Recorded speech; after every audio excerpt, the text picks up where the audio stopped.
Assalamualaikum Ibu Nevi, apa kabar? Waalaikumsalam warahmatullahi wabarakatuh. Alhamdulillah. Gimana tadi kan sudah ada Pak benar. Mualaf juga nih. Iya. Ada Pak Inson itu semua nama. Iya betul. Allah tuh. Alhamdulillah. Ini yang paling cantik sendirian nih karena perempuan sendirian. Perempuan sendirian, Masya Allah. Jadi saya ini kan masih baru dalam Islam, sementara bapak-bapak ini, ustadz-ustadz ini mereka sudah lama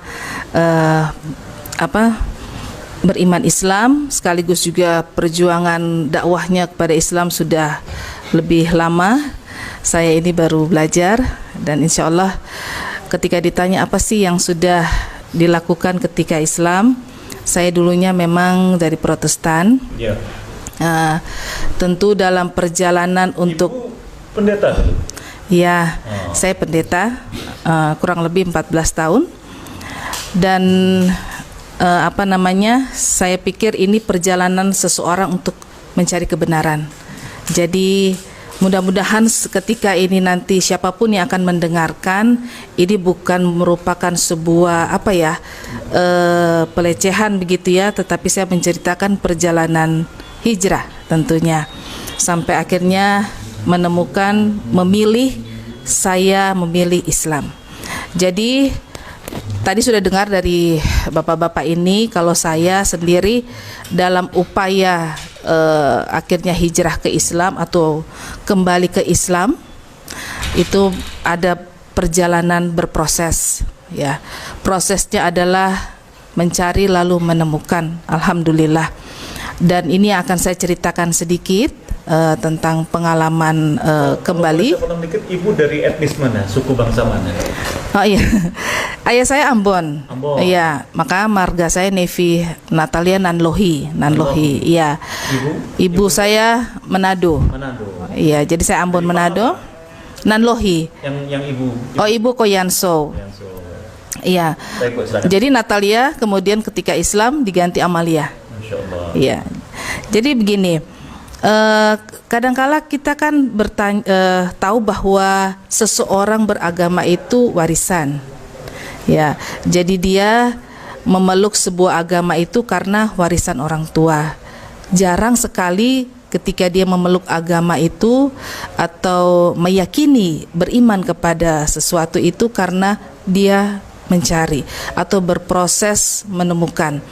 Nah, dalam perjalanan kehidupan saya ini, saya merupakan orang yang mencari. Ya, dalam berproses itu, dalam mencari, akhirnya saya memutuskan untuk memilih Islam. Memilih Islam sebagai agama yang saya imani. Nah, dalam berproses itu saya singkat saja karena sudah banyak tentu pengalaman-pengalaman hampir-hampir mirip saja. Tapi yang saya mau tekankan, alhamdulillah ada 3 hal lah yang saya temukan dalam berproses ini. Pertama, ketika saya memilih Islam, Islam itu adalah agama yang mudah dipahami.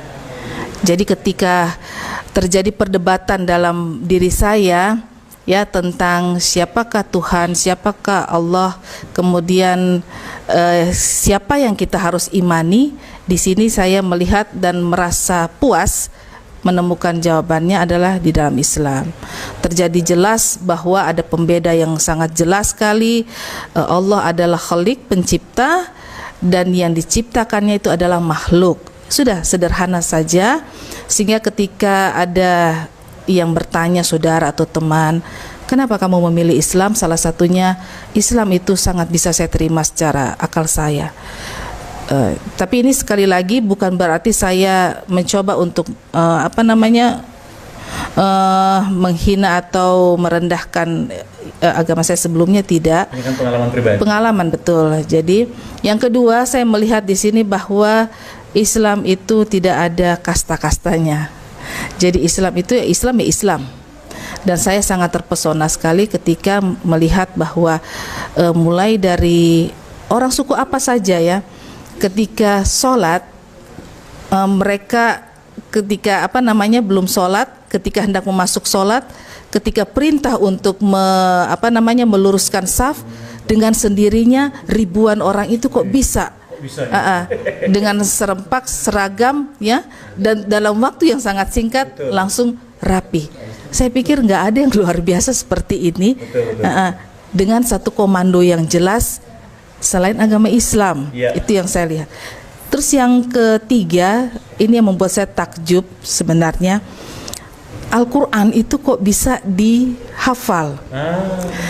Ya, saya berpikir kenapa Al-Quran ini bisa dihafal. Bahkan seorang anak kecil, ini yang memukul hati saya, kenapa anak kecil ini bisa menghafal Al-Quran.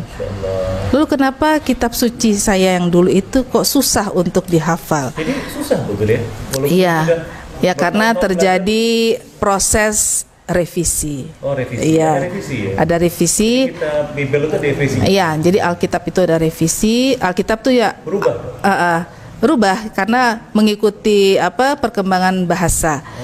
Ya, jadi setiap perjalanan zaman itu ada perkembangan bahasa, maka Alkitab pun mengalami pergeseran bahasa, ada yang penambahan, pengurangan dan lain-lainnya, yang akhirnya memang secara alamiah itu sulit untuk dihafal. Dan itu memang sudah pembuktiannya. Dan ini kenapa Al-Quran kok bisa dihafal. Dan akhirnya saya menemukan satu ayat dalam Al-Quran, ternyata memang Allah menjanjikan kemudahan bagi siapa saja yang mau belajar Al-Quran dan menghafalnya. Dan itu saya tidak ketemukan di dalam kitab suci saya. Nah ini akhirnya, iya kitab suci yang lama, iya Alkitab ya. Iya, pengalaman saya seperti itu. Alkitab itu itu artinya kumpulan, kitab yaitu buku-buku. Jadi kitab-kitab. Jadi Alkitab tuh kumpulan kitab-kitab ya. Ya, jadi seperti itu. Itu yang sedikit melatar belakangi saya untuk berpikir. Nah, kemudian begini lagi.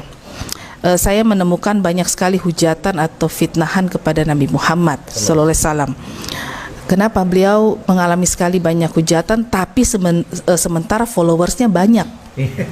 Nah ini yang saya kembali berpikir, orang kalau mengalami hujatan, fitnahan yang luar biasa, dijelek-jelekan kok followersnya banyak begitu ya. Saya juga kembali berpikir, ada apa dengan manusia ini, orang ini kenapa? Sampai akhirnya saya menemukan saya mencoba menggali fitnahan-fitnahan itu. Beliau disebut pedofilia, beliau disebut, ini salah satu saja ya, beliau disebut kelainan seksual. Sekarang begini, kalau memang orang punya penyakit pasti ada tandanya, benar nggak ya? Ya, kalau kita sakit jantung pasti kan ada tanda-tandanya, ya, indikasinya. Kalau sakit kuning pasti ada juga tanda-tanda. Nah, kalau kelainan seksual tuh penyakit nggak ya? Penyakit. Pasti juga ada tanda-tandanya, seharusnya begitu. Tapi kalau kita melihat sejarah, Nabi kita ini, Nabi Muhammad SAW ini, sejak beliau kecil sampai dengan usia puber, nggak pernah kita melihat dalam sejarah beliau dekat dengan wanita. Ketika beliau masuk kepada masa dewasa, ketika para orang-orang Arab jahiliyah dengan kejahilannya berpesta pora dengan wanita dan sebagainya, justru beliau tidak. Dan disitulah Allah menjaga kesucian diri Muhammad, seorang Muhammad sallallahu alaihi wasallam. Nah, indikasi penyakit-penyakit itu nggak kelihatan. Dan ketika beliau menikah pun kita tahu bahwa beliau menganut pernikahan monogami. Nah, sampai ketika kalau memang beliau kelainan seksual, yang pertama pasti beliau menikah itu pasti nggak memilih janda, pasti memilih yang gadis, yang lebih muda. Ya. Kedua, ketika istri beliau meninggal, ya, Ibu Khadijah meninggal, pasti beliau akan segera mencari pengganti. Ya, tapi ini lama, ya, 2 tahun ya, beliau menduda. Nah, jadi tanda-tanda penyakit ini nggak kelihatan. Maka kalau ketika itu saya berpikir, berarti ini Nabi Muhammad yang difitnahkan seperti ini, tidak seperti itu. Nah, ini kalau orang mau berpikir kan pasti menemukan, harusnya berpikir bahwa tidak ada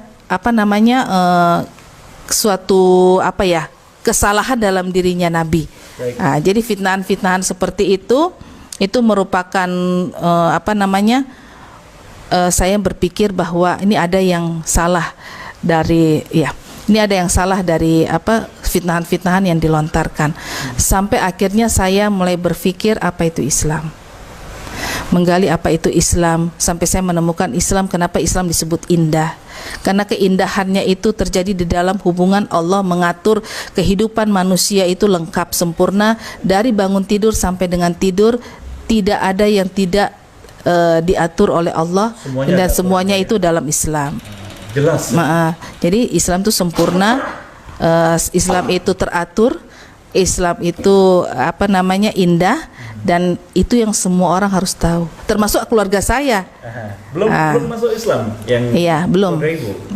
Dan itu seringkali saya ajak dialog pada keluarga saya katakan begini, jangan pernah takut untuk berdialog dengan kami orang Islam.